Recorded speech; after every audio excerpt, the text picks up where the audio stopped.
मेरी बीवी जो है हिंदू है, तो जब मेरी बेटी छोटी थी तो उसने आके पूछा भी मुझसे एक बार कि पापा हम कौन से रिलीजन के हैं, तो मैंने उसमें ये लिखा कि हम इंडियन ही हैं यार, कोई रिलीजन नहीं है।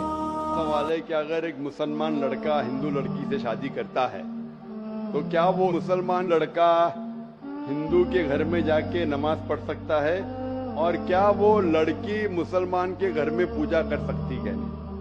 सबसे पहले कुछ शराइत है हर चीज के। आप अगर गाड़ी रखेंगे और गाड़ी का एक पहिया रखेंगे, साइकिल का एक पहिया रखेंगे, ट्रैक्टर का, तो गाड़ी चलेंगी क्या? या चारों साइकिल कर दो या चारों ट्रैक्टर कर दो। इसीलिए कुरान की आयत सूरह बकरा की सूरा नंबर 2 आयत नंबर 221 में अल्लाह ताला फरमाते हैं कि आप मुशरिका से शादी नहीं कर सकते जब तक वो ईमान न लाए। मतलब जो गैर मुस्लिम हैं और शिर्क कर रही है उससे आप शादी नहीं कर सकते जब तक वो ईमान ना लाए। और एक ईमान लाने वाली औरत चाहे कितनी भी बदसूरत हो वो एक मुशरिका से बेहतर है। और आगे आयत कहती है कि लड़कियां मुशरिक लड़के से शादी नहीं कर सकती जब तक वो ईमान ना लाए। एक मोमिन आदमी चाहे कितना भी बदसूरत हो वो बेहतर है बनिस्बत जो शिर्क करता है। इसकी वजह यह है कि इस्लाम में लिखा है कि अगर आप खुदा के अलावा किसी को और पूछते हैं, किसी और की इबादत करते हैं, ये सबसे बड़ा गुनाह है। और अल्लाह ताला फरमाते हैं सूरह निसा में सूरा नंबर 4 आयत नंबर 48 में, और सूरा निसा सूरा नंबर 4 आयत नंबर 116 में कि अल्लाह सुब्हाना व तआला अगर चाहे तो कोई भी गुनाह को माफ कर सकता है, लेकिन शिर्क को कभी नहीं माफ करेगा। अगर एक इंसान मुशरिक जैसा मर गया तो अल्लाह ताला कभी भी उसे माफ नहीं कर सकता। जिसने हमें जिंदगी दी, जिसने ये सारी चीजें हमें दी दुनिया में, अगर हम उसको गाली देंगे, उसके अलावा किसी और की इबादत करेंगे, ये शिर्क हुआ। तो इसीलिए इस्लाम में इजाजत नहीं है कि एक मुस्लिम लड़का या लड़की कोई मुशरिक लड़का या लड़की से शादी करे, ये इजाजत नहीं है। जहां तक के सवाल है क्या एक आम मुसलमान हिंदू घर में नमाज पढ़ सकता है? अगर उसके सामने कोई मूर्ति नहीं है तो नमाज कहां भी पढ़ सकता है अगर जगह साफ है। इसीलिए शादी के लिए शर्त है कि दोनों का ईमान हो।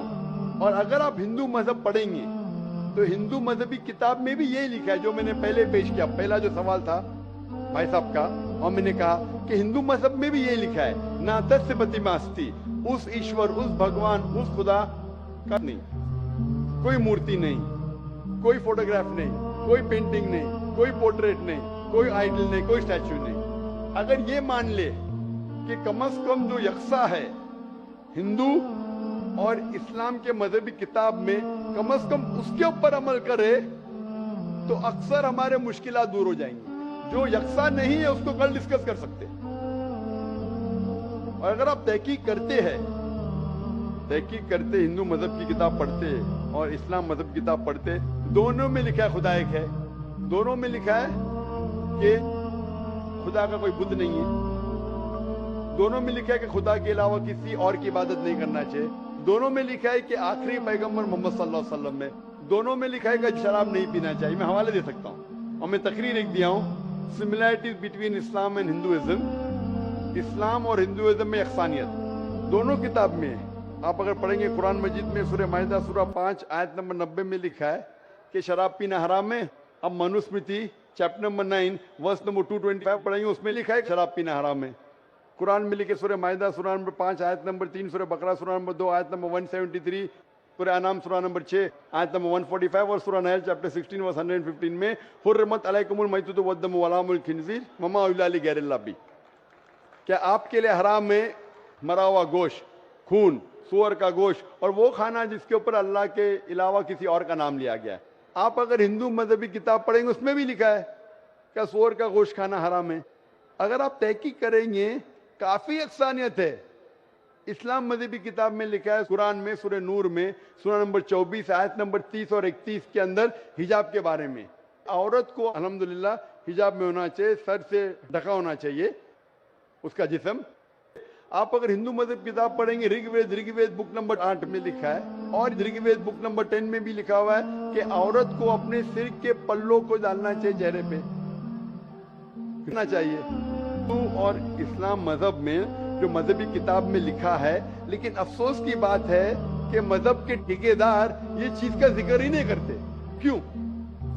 इसीलिए मैं हवाले देता हूँ। मैं कोई आलिम नहीं हूँ, मैं कोई पंडित नहीं हूँ, मैं अपने आप को तालिब इल्म कहता हूँ, लेकिन मैं हमेशा हवाला देता हूँ। तो किसी को भी शक है, किसी को भी शुबा है, तो घर पे जाके चेक कर सकता है, या इंटरनेट पे जाइए, आप टाइप करो, वेद भी इंटरनेट के ऊपर है, कुरान भी इंटरनेट के ऊपर है, टाइप करो, रेफरेंस टाइप करो, आपको हवाला मिल जाएगा।